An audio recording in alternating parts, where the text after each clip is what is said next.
थांनाय 25 नभेम्बर सांग्रं सालो बिशालगढ़नि सामुंख्लायमा थाइनि सिमी नगो किफिल तंपुरु राउत खोला आमचायो चप्रबजाखा खरकसा कोक्तुमा थुमनाय मानना हक आबुनि यागुला बिनि साक बेलायनो देरामा बाय जीबीपी साक हामनगो साक नाइजगै तंगो ताबु अ कोक्तुमा थुमनाय मानना हक फासालो कोक्तुमा थुमनायनि सागो अ किरिमा सिंसा पाति मुंनि बागै सेलां मुं फुनुका हा कतुरनि कोक्तुमा थुमनाय रगनि कतर मंच एसेम्बली अफ जार्नालिस्ट पाति मुंनो तैयै बिशालगढ़ आलं नगो थांगै सामुसित्रा तांनाय रगनो दागति दागति रमना अंथुन हिनि साका बिशालगढ़ आमचाइनि कोक्तुमा थुमनाय नकनि जुदा जुदा आदंसं ते आरो फाइमान जाखा मथानी आजक फां सुबल कुमार देनो कारिबो जुदा जुदा आदंसं दि रिपोर्ट जुमुई टीवी सब मानुष पेशा निर्विशेषे समस्त अंशेर मानुष एवं আমরা যারা সাংবাদিকতা করছি না দাঁড়াই আপনারা যারা শুনছেন আপনাদেরও অধিকার নানাভাবে আমাদেরও অধিকার বিঘ্নিত হচ্ছে আমরা কেউ কিন্তু স্বাধীনভাবে কথা সংবাদদাতা এবং একটা এখানে নিজস্ব চ্যানেল আছে বিজয়কর্তা তার সম্পাদক মান্নান হকের উপর প্রাণঘাতী হামলা হয়েছে যে হামলায় তাকে হত্যার চেষ্টা করা হয়েছে মাথায় সারা শরীর তার ইনজিউর্ড অবস্থায় আছে তারা সিটি স্ক্যান হয়েছে ইনভেস্টিগেশন শুরু করতে পারিনি আমরা থানা কর্তৃপক্ষকে অনুরোধ করেছি সুমোটো ইনভেস্টিগেশন শুরু করার জন্য আমরা এখানে যে এসপি আছেন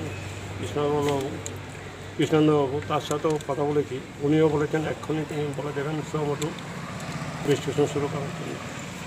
রাজ্যে একের পর এক সাংবাদিক আক্রান্ত হচ্ছে, এমনকি আমরা এই কিছুদিন আগে পৌরসভার ভোটের প্রচারের আগে যে বিষয়টা রাজধানী আগরতলায় পরিলক্ষিত করতে পেরেছি, কলকাতার একজন সাংবাদিক আক্রান্ত হয়েছে, বিষয়টা নিয়ে কি দেখছেন, কি চোখে দেখছেন আপনি? আজকে এই রাজ্যে সংবাদ মাধ্যমের কোনো স্বাধীনতা নেই, আপনারা নিশ্চয়ই প্রতিদিন টের পাচ্ছেন আপনারা কেমন হচ্ছে। এটার জন্য আমরা লাগাতার সংগ্রাম করে যাচ্ছি, আমরা যাতে মাথা উঁচু করে চলতে পারি, আমরা তো সরকারের কাছে বাধা দিই না, আমরাও যাতে সরকারকে বাধা দিই, আমরা যেহেতু বাধা দিই না, আমাদের কাজটাও আমাদের স্বাধীনভাবে সংবিধান যে অধিকার আমাদেরকে দিয়েছে আর্টিকেল 19 সেই অধিকার মতো আমরা আমাদের কাজটা করতে চাই। কিন্তু এইখানেই সমস্যা হয়ে গেছে, এই রাজ্যের যে সরকার আছে সেই সরকার সাংবিধানিক যে আমাদের রয়ে গেছে মত প্রকাশের অধিকার, সেইটাতে তারা নানা চাপ সৃষ্টি করছে, কোনো সময় সার্কুলার ইস্যু করছে, কোনো সময় হুমকি ধমকি দিচ্ছে। খোদ এই রাজ্যে যিনি মুখ্যমন্ত্রী ইনিও হুমকি দিচ্ছেন প্রকাশ্য মিটিংয়ে সাংবাদিকদের সম্পাদকদের দেখে নেবেন বলে। এইসব দুর্ভাগ্যজনক ঘটনা এই রাজ্যে ঘটছে। ভারতের কোনো রাজ্যে আমি 51 বছর ধরে সাংবাদিকতা করছি, ভারতের সব রাজ্যের সংবাদপত্র যারা পরিচালনা করে তাদের সাথে আমার যোগাযোগ আছে। আমি ন্যাশনাল সোসাইটির সদস্য, ইন্ডিয়ান ন্যাশনাল সোসাইটির সদস্য, এডিটার্স গিল্ডের সদস্য, এডিটার্স গিল্ডের আমি কাজের সদস্য, ন্যাশনাল মিডিয়া ফাউন্ডেশনের ভাইস প্রেসিডেন্ট। কোথাও কোনো রাজ্যে এরকম হয়নি, সংবাদপত্র এবং সংবাদ মাধ্যম সাংবাদিকতা এরকম চাপের মুখে কোনো সময় করেনি। তো আজকে সারা ভারতবর্ষে আমাদের বদনাম হচ্ছে এই কারণে। আজকে আমি এখানে আসার আগেও এডিটার্স গিল্ডের মিটিং বসে তারা খোঁজখবর নিয়ে কোথায় আমরা ভালোর জন্য না পারলেও খারাপের জন্য সারা ভারতবর্ষে বিখ্যাত হয়ে যাচ্ছে। এবং আপনারা নিশ্চয়ই শান্তনুর এবং সুদীপের মার্ডারের বিষয়টি জানেন, সারা বিশ্বে কিন্তু নাড়া পড়েছিল সুদীপ দত্তভূমিকা মার্ডারের বিষয়টি।